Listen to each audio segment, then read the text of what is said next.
एक प्रेग्नंट महिला आहे, त्या महिलेचा मृत्यू होतो. त्यानंतर तिच्या मृतदेहावरती अंत्यसंस्कार केले जातात. मग पती जो आहे तो तिची राख घेण्यासाठी जातो.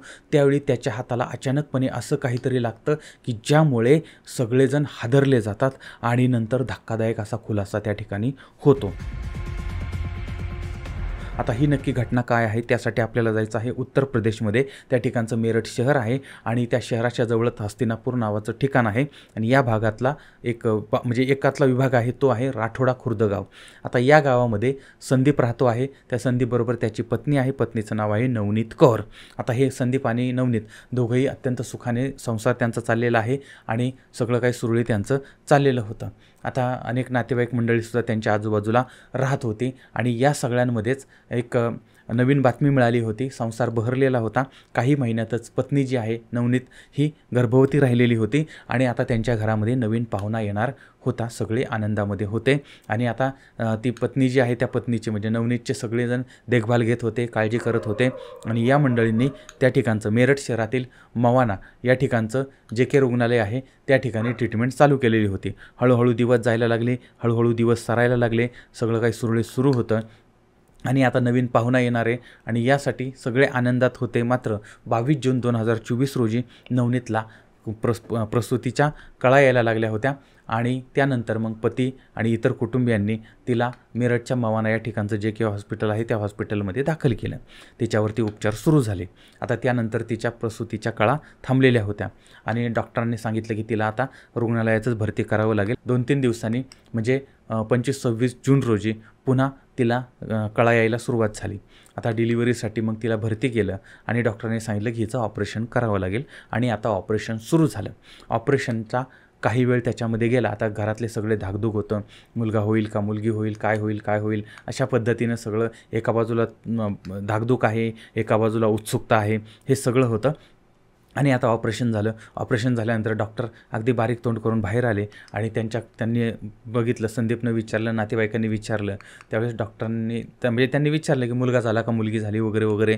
पण डॉक्टरांचा चेहरा अगदी उंदरासारखा उदास झाला होता आणि त्यामुळे ते कुटुंबीय घाबरले आणि असं का, तर त्यावेळेस डॉक्टरांनी त्यांना सॉरी वगैरे म्हटलं आणि ते निघून गेले आणि नंतर कळलं की त्या ठिकाणी पत्नीही वाचली नाही आणि लहान बाळसुद्धा वाचलेलं नाही.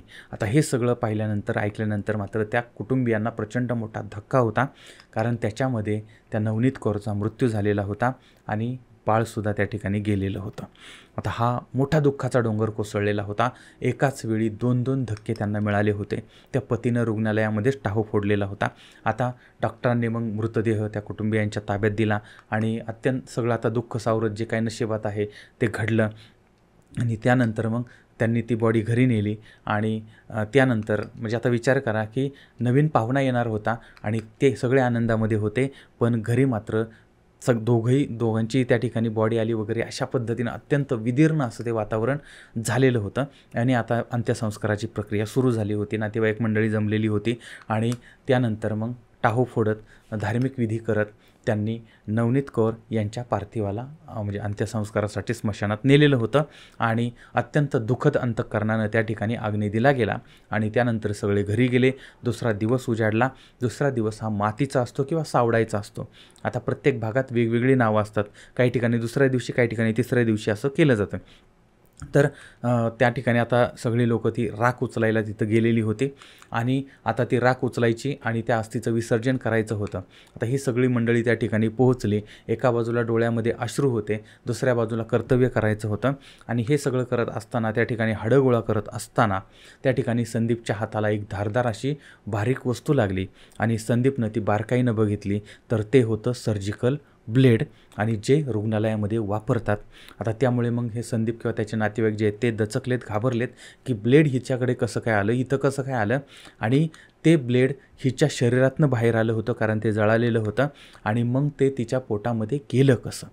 आता त्यानंतर मात्र त्या पतीला संशय आला होता आणि हिचा मृत्यू नेमका कसा झाला, म्हणजे प्रसूती दरम्यान तिचा मृत्यू झाला की ह्या ब्लेडमुळे, ते ब्लेड आतमध्ये राहिलं, डॉक्टरांचा हलगर्जीपणा होता, याच्यामुळे हिचा मृत्यू झाला. त्यानंतर मग ही सगळी मंडळी हॉस्पिटलमध्ये गेलेली आहेत. त्यानंतर त्यांनी पोलिसांमध्ये सुद्धा तक्रार दाखल केलेली होती आणि त्या पत्नीचा मृत्यू याच्यावरती संशय निर्माण झालेला होता हे सगळं कसं झालेलं होतं, ही वस्तू इथं कशी मिळाली होती, अनेक प्रश्न आणि चौकशीला सुरुवात होते.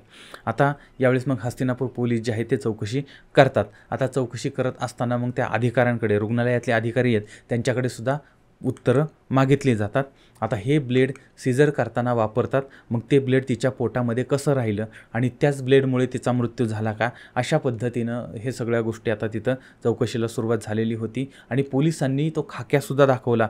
ज्यांच्याकडे चौकशी करायची त्या डॉक्टरांना म्हणजे चौकशी केली, डॉक्टरांकडून अपेक्षित उत्तरं मिळाली नाही. आणि त्यावेळेस मग त्या डॉक्टरांकडून सुद्धा धक्कादायक कबुली मिळाली की या सगळ्या म्हणजे त्यांच्या ऑपरेशनमध्ये हलगर्जीपणा झालेला होता. आणि म्हणजे एवढ्या प्रसूती कळा येत होत्या किंवा एवढं सगळं त्रास होत होता, पण डॉक्टर मात्र सिरियस नव्हते. आणि डॉक्टरांनी अत्यंत म्हणजे जी गोष्ट गांभीर्यानं घ्यायची होती ती गांभीर्यानं घेतली नव्हती. आणि तिच्या पोटामध्येच ते शस्त्र तसंच राहिलं आणि त्याचं सेप्टिक वगैरे झालेलं होतं आणि त्यानंतर तिचा मृत्यू झाला. तर अशा पद्धतीनं काही गोष्टी समोर आलेल्या होत्या. पण एक आई गेली, एक बाळ गेलं. आणि ह्या सगळ्यांमध्ये ज्यांच्यामुळं हे सगळं झालं ते मात्र नामनिराळे राहिलेले होते. आणि इतका निष्काळजीपणा म्हणजे की ज्याच्यामुळे एक पूर्ण परिवार उद्ध्वस्त झालेला होता. त्यानंतर हे कुटुंबीय जे आहे ते पार अगदी मुख्यमंत्री कार्यालयापर्यंत पोहोचलेलं होतं. आणि त्याचबरोबर ती मेरठच्या वैद्यकीय अधिकाऱ्यांनी या रुग्णालयाचा परवानासुद्धा रद्द केलेला आहे.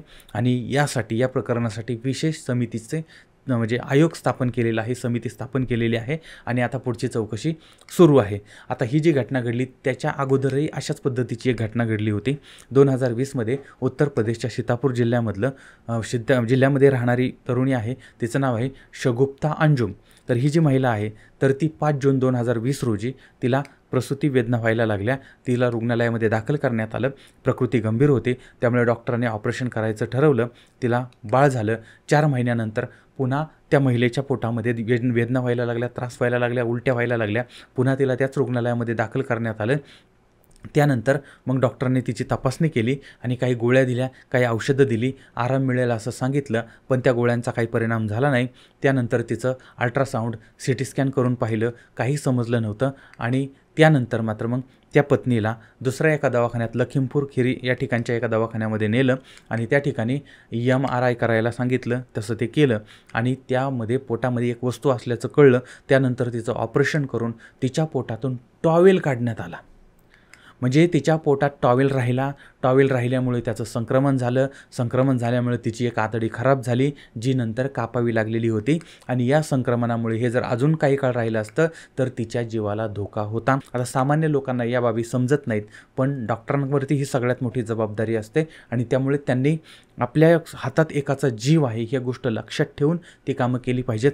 आणि अशी कामं करतात म्हणजे एखादा डॉक्टर अशा पद्धतीनं नालायक निघतो, पण बहुतेक डॉक्टर हे त्यांचं कर्तव्य चांगल्या पद्धतीनं बजावत असतात.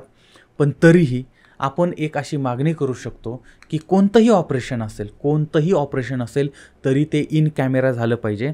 म्हणजे जर कुठल्या डॉक्टरने काही चूक केली तर त्यालासुद्धा त्याची शिक्षा मिळाली पाहिजे.